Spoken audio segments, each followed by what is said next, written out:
Et ce que j'observe de ce qui a pu être dit depuis le début de cette intervention, et ce que j'observe également de la nécessité que nous avons tous ressentie de prendre la parole dans ce dossier, c'est que nous sommes ici pour énoncer des faits.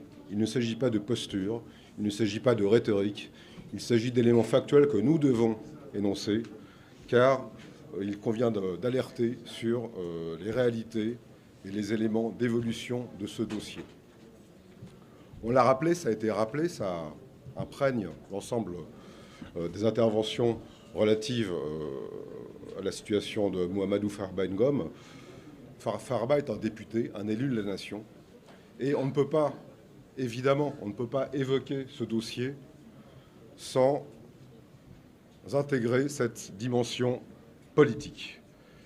Et cette dimension politique, elle imprègne tout le dossier, elle infuse l'ensemble du dossier, au point qu'on doit aujourd'hui s'interroger sur l'existence de confusion entre d'un côté le politique et de l'autre côté le judiciaire, sur les liaisons dangereuses qui pourraient exister entre le politique et le judiciaire. Et en définitive, on doit s'interroger sur l'existence ou non d'une instrumentalisation.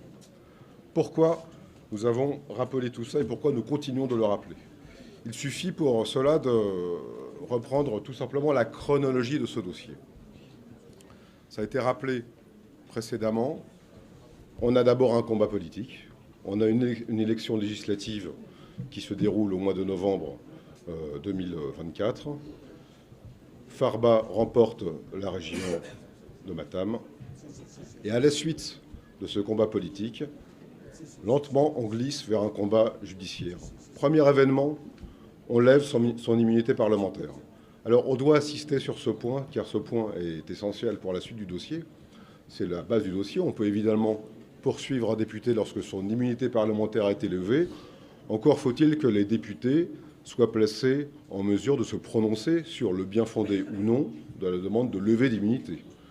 Au cas précis, on parle de rapport de la CENTIF, et ce qui est de notoriété publique, ce qui a été avancé dans le cadre du dossier, c'est que ce rapport de la CENTIF n'a pas été communiqué aux parlementaires. Donc je pose la question, comment peut-on lever l'immunité parlementaire d'un député, d'un représentant de la nation, lorsque on n'est pas à même de se prononcer sur un dossier précis, complet, circonstancié?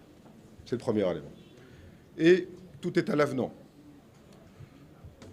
On a ensuite M. Farba Ngom qui est convoqué, qui se présente spontanément au pôle judiciaire et financier. La seule difficulté, c'est que M. Farba Ngom n'a pas fait l'objet d'une enquête préliminaire, il n'a jamais été entendu. M. Farba Ngom n'est pas entendu dans le bureau du juge d'instruction, et pourtant, sur la base d'aucun élément factuel précis, M. Farba Ngom, d'une part, est inculpé, le simple fait de son inculpation est contestable, et d'autre part, il est placé en détention provisoire. Troisième événement de ce dossier qui démontre également les liaisons, disons, dangereuses entre le politique d'un côté et le judiciaire de l'autre, c'est que, ça a été rappelé par mes excellents confrères, les dispositions du Code de procédure pénale permettent évidemment la libération, la liberté provisoire. Le cadre de la liberté provisoire, le cadre du cautionnement est précisé dans le Code de procédure pénale.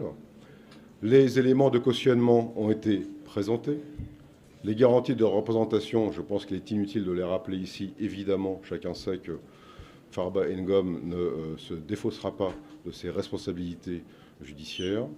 Et pourtant, en dépit de la vacuité du dossier, en dépit des offres de cautionnement qui sont valides, en dépit des garanties de représentation qui sont réelles, incontestables et incontestées, eh bien, personne ne fait droit à nos demandes de libération provisoire. M. Ngom est toujours actuellement incarcéré. Et donc, le pool d'avocats que nous sommes aujourd'hui ne peut que s'interroger sur les actions qui s'offrent à nous et qui doivent être menées pour qu'enfin justice soit rendue, qu'enfin le droit soit entendu et qu'enfin l'innocence de notre client puisse être démontrée, puisque dans ce dossier, il semble que la charge de la preuve ait été inversée. Ce n'était pas au parquet de démontrer la culpabilité, mais plutôt à l'accusé de démontrer son innocence. Mais c'est ce que nous ferons. Et nous allons porter le dossier, évidemment, devant toutes les juridictions compétentes sur le territoire de la République du Sénégal, mais également, si cela devait s'avérer nécessaire, devant les institutions internationales qui, nous en sommes convaincus, pourront entendre, analyser et écouter l'ensemble des tenants et des aboutissants de ce dossier, afin de permettre que soit reconnue enfin l'innocence de notre client, M. Farba Ngom. Je vous remercie. Merci beaucoup, chers confrères. Bon, on va donner la parole au dernier des intervenants chez les avocats avant de vous donner la parole pour quelques questions. Donc, le dernier intervenant, c'est notre confrère Aboubakry Dey, qui fera un résumé en pulaar. Je ne vais pas durer.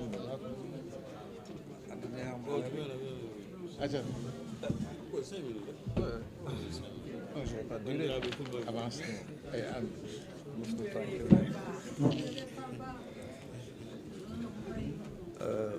Bonsoir, j'ai la lourde tâche de parler pulaar pour un jour de Djeri.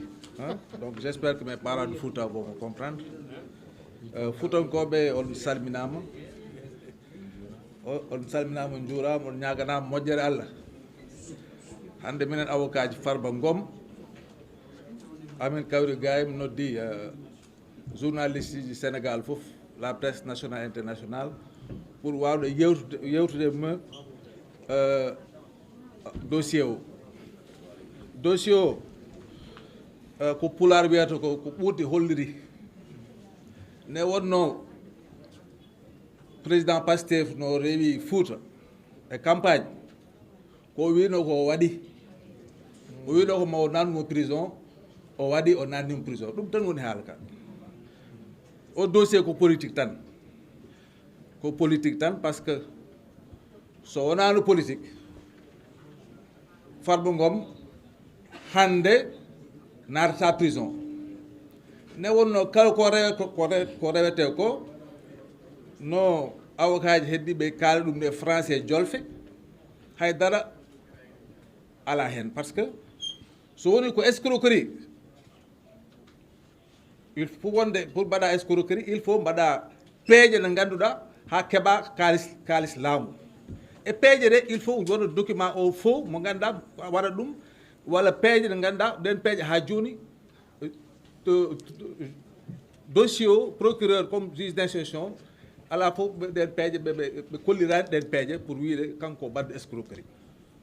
So wonte kadi wonde détournement deniers public il faut d' abord jogoɗa kalis leydi ndi, kalis trésor.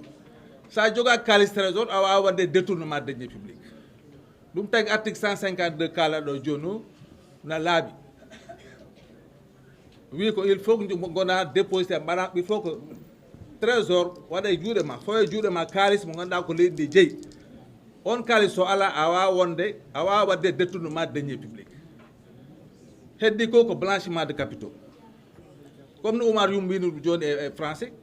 Kalis gummoto trésor ke on kalis wona kalis tunnuɗo hana lawje, kalis lawƴeten woni kalis tunnuɗo gummiɗo drogue walla goɗɗum, kono kalis gummiɗo trésor on wona kalis mo ganduɗa kalis tunnuɗo hana lawje. Te kadi cikkumi kalis mo ganduɗa ko tunnuɗo waɗatake compte ha yimɓe moni fof no wawi hen fawde guite mum. Kalis tunnuɗo ko kalis cuuɗeteɗo, kono kalis gummiɗo trésor wona on kalis wawa wonde wona kalis tunnuɗo. Donc pour haalande ɗon rek kala ko rewete woni escroquerie, woni détournement deniers public, woni blanchiment de capitaux, ɗum fof ko haala politique tan. Infraction goto tan waɗi woni o lammini Pastef kala diwan Matam élection ngaji ɗi fof, c'est aussi simple que ça. La seule infraction qu'il a commise, on gagne Matam à toutes les élections. Parce que parce que il suffit que jogoɗa jawdi joni que sa rena ko kaso mbaloyta. C'est ça. Donc pour wadde résumé mi jurnata ganduɗon tan fuurankoɓe ko reweto ko